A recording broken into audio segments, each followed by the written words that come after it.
I found that nothing in life is worthwhile unless you take risks. Nothing. Nelson Mandela said, "There is no passion to be found playing small and settling for a life that's less than the one you're capable of living." Now, I'm sure in your experiences in school and applying to college and picking your major and deciding what you want to do with life, I'm sure people have told you to make sure you have something to fall back on. Make sure you got something to fall back on, honey. But I never understood that concept, having something to fall back on. If I'm going to fall, I don't want to fall back on anything. I want to fall forward. I figure at least this way I'll see what I'm going to hit. Without consistency, you'll never finish. So do what you feel passionate about. Take chances. Don't be afraid to fail. There's an old IQ test was 9 dots, and you had to draw 5 lines with a pencil within these 9 dots without lifting the pencil. The only way to do it was to go outside the box. So don't be afraid to go outside the box. Don't be afraid to think outside the box. Don't be afraid to fail big, to dream big. But remember, dreams without goals are just dreams. You can either live your dreams or live your fears. And I think the majority of people actually are not living their dreams, but are living their fears. So I want to ask you a question. What are your fears? What are you afraid of? What are you scared of? Because we all have fears, don't we? We all have something that's blocking us, that's holding us back. And as we begin to look at life, what we realize is that the reason that most people are not living out their true potential, and not doing all of the things that they would really like to do, is because of fear. When you face your fears, it's not as bad as you think it is. And when people tell you, I just can't do it, I can't handle it, I mean, really, I can't handle it, what they're envisioning is that they're not going to be here. They're going to clock out like you're going to die. Guess what? We all had occasions when we confronted our fears, we had to do something we felt uncomfortable with, we didn't want to do it, and we did not die. What you got to do to get the life that you want you to have, you got to put more air in your bubble. You got to blow your bubble up. Expand yourself. Take yourself out your comfort zone. Do not live in your bubble. If you stay in your comfort zone, that's where you will fail. So don't be afraid. You have nothing to fear. Guys, you already overcame all kind of stuff. Get that goal, get that dream. And so I'm telling y'all, you have come too far to quit now. You have invested too much to quit now. You have lost too much to quit now. Get a reward for your pain. Don't cry about it. Don't whine about it. Get a reward for it. I am constantly trying to find my new 100%. Even though life gets at you, age gets at you, sickness may get at you. I have friends of mine who lost legs, who lost arms, who lost all kind of stuff. And they call me and say, hey man, what am I gonna do now? I said, well, it's up to you to find your new norm. It's up to you to find your new 100%. No, you cannot do some of the things you used to do. But what can you do today? What can you do now with what you have? And you must find your new norm. As you all know, your mom has a cookie jar, and sometimes you might have an Oreo, sometimes you might have a Chips Ahoy, sometimes you might have an oatmeal raisin cookie. You never know. It's just in there. My cookie jar has every single failure and success of my life, something I overcame. So what happens in time of life when you're stressed out and things get bad, even the hardest guy in the world, me, everybody thinks, and I think I'm the hardest guy in the world.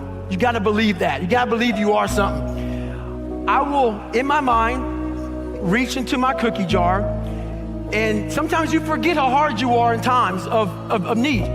Because you're stressed, but you forget I'm a Navy SEAL, I'm a Ranger, I'm this and that, but you forget all that because your life sucks.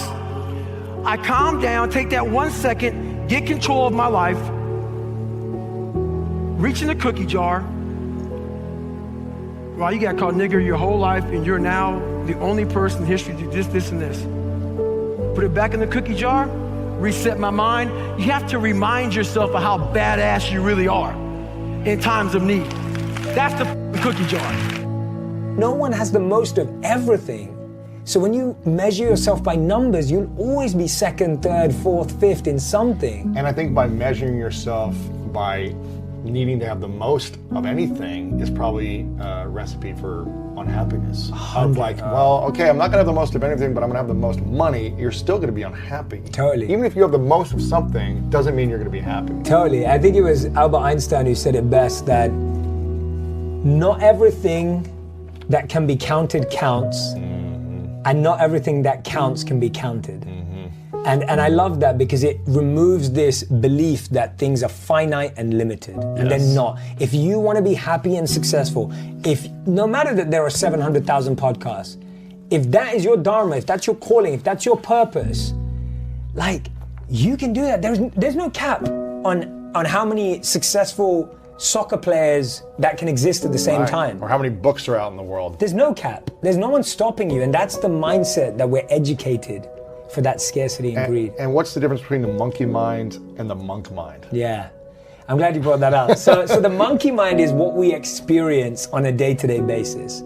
The monkey mind is restless. The monkey mind is jumping from branch to branch. The monkey mind's trying to find a bigger banana. The monkey mind is constantly just like feeling flustered, dissatisfied, scarce, and overthinking everything.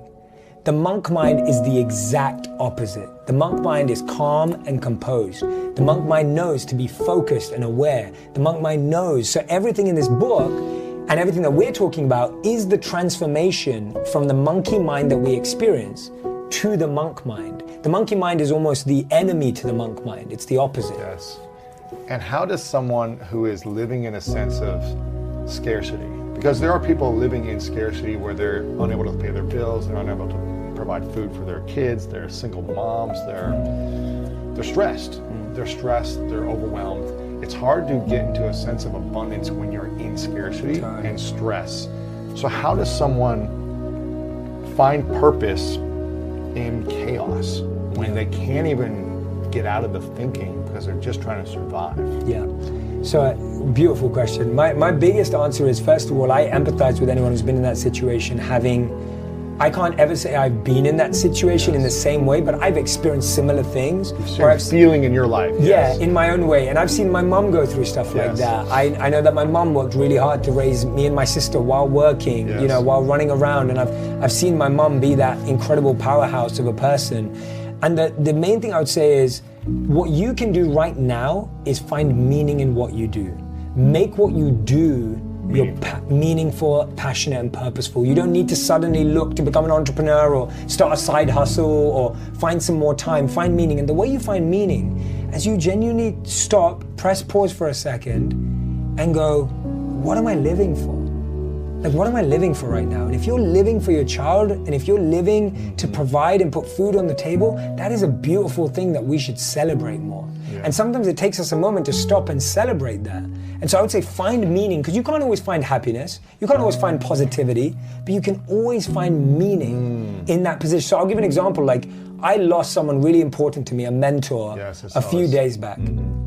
I can't be positive about that. You can't be happy about that. Yeah, it's hurtful. You feel sad, you feel lost, but guess what? I can find meaning in it. Because I can make a list of every lesson he taught me and make a plan to try and live every one of those lessons. Wow, that's beautiful. And so if you're in a really tough situation right now, don't look for positivity. Don't look for happiness. Look for meaning. That's a good one.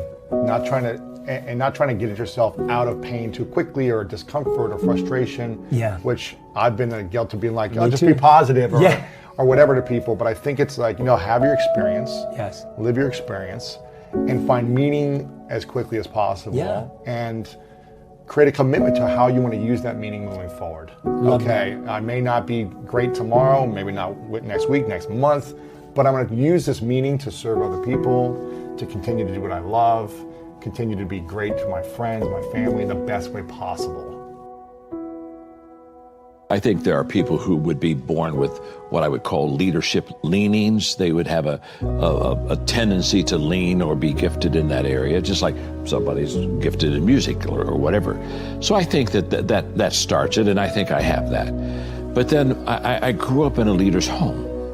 In fact, my father is 98, still living. Whoa. And in fact, until 2 years ago, was still working full time and was a terrific leader. So I grew up in a culture and environment of leadership.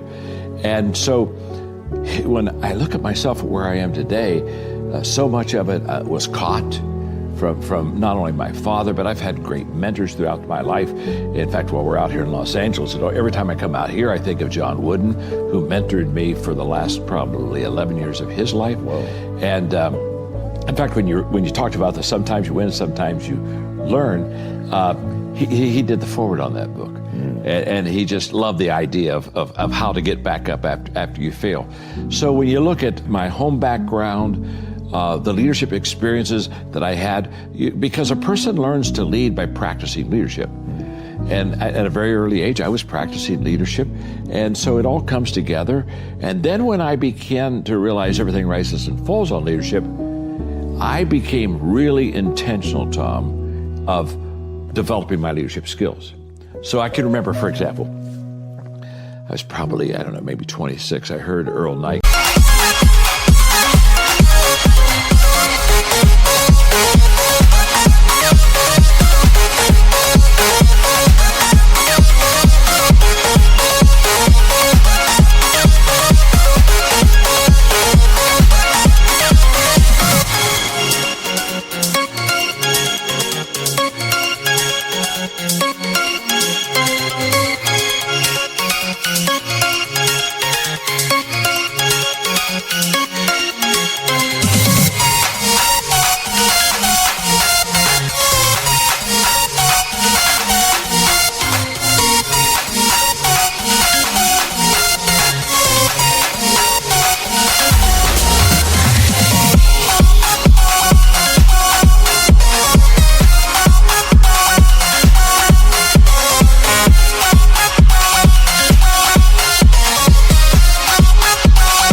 Say on a tape that if you would spend 1 hour a day, every day, on one subject for 5 years, you could become an expert on that subject.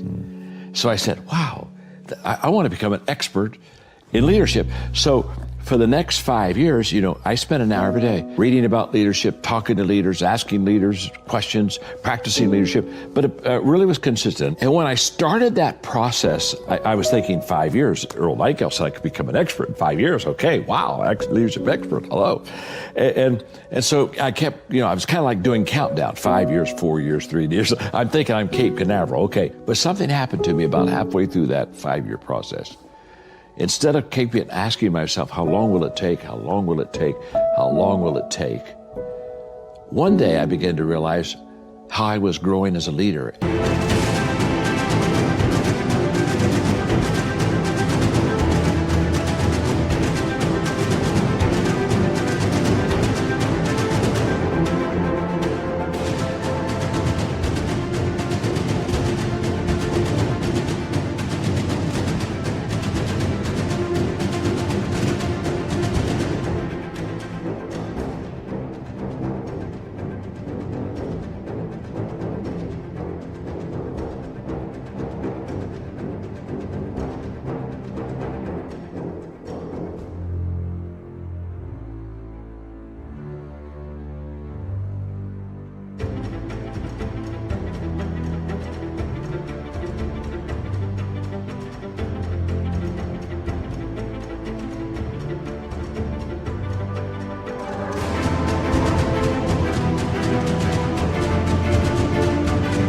The change that was happening within me. And I stopped asking the question, how long will it take? And I started asking the question, how far can I go?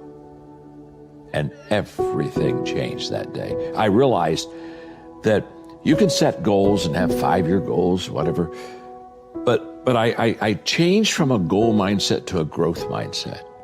And the fact that if I would be intentional in the areas of growth that would have the return and would fit who I was, then I could really be successful and help a lot of people. And that was a kind of a shift for me. And so when I wrote my first leadership book, I thought I would write one leadership book and I'd be done. I didn't think 100 books later. I had a lady the other day said, "You've written more books than I've ever read in my life." You know what I mean? But I didn't have any intention to write a lot of books.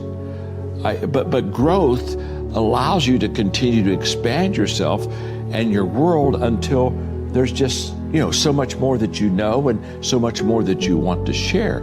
So, my journey has been really one of understanding that if I every day intentionally grow, the question is just how far can I go? And I don't know that answer. I'm still growing. I'm still moving towards that finish line. We spend a lot of time talking about mindset from the standpoint of think positive so positive things happen. And I do believe in having a positive mindset, obviously. I think that the actions that you take are way more important in terms of developing that mindset. But we don't spend enough time on what you were just talking about, which is understanding how the automatic nature of worrying about stuff all day long, how that is making you less money, how it is making you less happy, how it is disconnecting you from your spouse, how it is keeping you unhealthy, and how it is a habit that robs you of joy and opportunity and power. And it is one of the easiest habits to break. Number one, your life happens in 5-second windows. Number two, in 5 seconds, you can control what you think, you can decide what you're going to do, and you can change absolutely anything, which changes absolutely everything. And so the 5-second rule is a mind trick. That's all that it is. A fancy way to call it is it's a form of metacognition, but it's basically a hack. It's a cheat code. Okay. And the way that it works, and this is the challenge with getting it out there, is that it sounds so profoundly stupid, like a gimmick, that it took a while for people to actually take it seriously. I get that. And to really stack up the science to make, anybody that interacts with it go, holy shit, like this actually works. Yeah. So here's what it is. Basically, the moment you catch yourself hesitating or doubting or starting to worry or about to chicken out or shrink or shut up or whatever it is that you're about to do that is shrinking your power, you just go 5, 4, 3, 2, 1. You count backwards, 5, 4, 3, 2, 1. What happens when you do that? Don't do it out loud because it'll scare somebody. Like a psycho. And I mean, 5, 4, 3, 2, 1. I'm talking. Yes, exactly. No. My turn. Yes, exactly. Although, I say it's so simple that people this use it with their kids. This is a Saturday Night Live skit in the making, right? Totally. I can see this. I would love that because that means I've really made it. True. Your kids will use it on you. So my kids will use it on me. So if I have a certain tone that comes out, I'll hear my 12-year-old go 5, 4, 3. Watch that tone, Mom. Just or Mom, 5, 4, 3, 2, 1. I thought you were going to go to the gym. Yes. So by counting backwards, the kind of cheat code that you're doing in your mind is you are interrupting what are called habit loops that get encoded in the central part of your brain.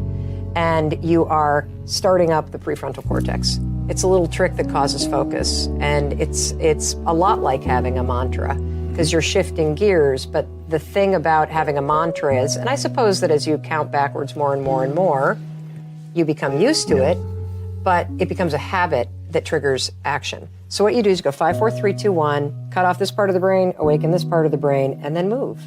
And what happens with the counting backwards is there's nowhere to go after 1. And your mind is socialized in a countdown situation to go. Yep.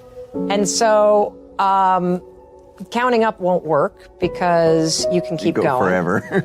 And you do it in many aspects of your life, so it's actually not something that requires any focus.